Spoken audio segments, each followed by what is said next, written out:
महादंगल है, इस पर लगातार जो है चर्चा जारी है, क्योंकि ये महादंगल अब पूरे शबाब पर है। तीन अहम पॉलिटिकल पार्टियों के बीच में सियासी रण जो है वो सज चुका है। पहले सत्ताधारी आम आदमी पार्टी और कांग्रेस ने अपने पत्ते खोले थे, तो अब बीजेपी ने बड़ा दांव खेल दिया। जेपी नड्डा ने संकल्प पत्र जारी करते हुए आधी आबादी को साधने का एक बड़ा ऐलान कर दिया। साथ ही साथ वर्तमान सरकार की योजनाएं जारी रखने की बात भी उन्होंने कही है। तो संकल्प पत्र में बीजेपी महिलाओं पर मेहरबान हुई है, तो आम आदमी पार्टी और कांग्रेस ने पुराने वादे याद दिलाकर बड़ा हमला बोल दिया है।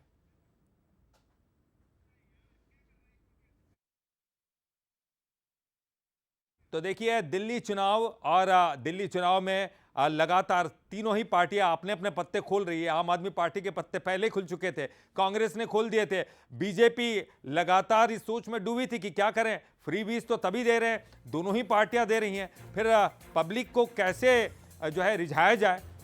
बीजेपी भी अब उस दिशा की तरफ चल पड़ी है। तो अब तीनों ही पार्टियां सोच विचार में कि अब मुद्दे क्या होना चाहिए, क्योंकि मुझे लगता है कि तीनों ही पार्टियों के संकल्प पत्र लगभग एक जैसे हैं, थोड़ा सा ज़्यादा कम हो सकता है, लेकिन अब तीनों ही पार्टियां सभी को साधती हुई दिखाई दे रही है। आधी आबादी पर साधती हुई दिखाई दे रही है, झुग्गियों पर फोकस करती हुई दिखाई दे रही है।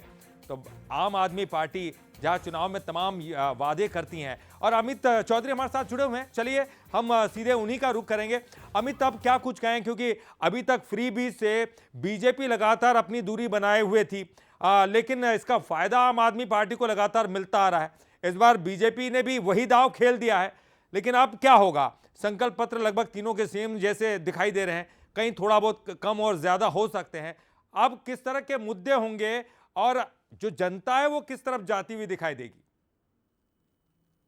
और देखिए ये तो 8 तारीख को ही पता चलेगा, लेकिन जो आम आदमी पार्टी जो लगातार आम आदमी पार्टी क्या तो मध्य प्रदेश में आपने देखा कि जहाँ से शुरुआत हुई थी,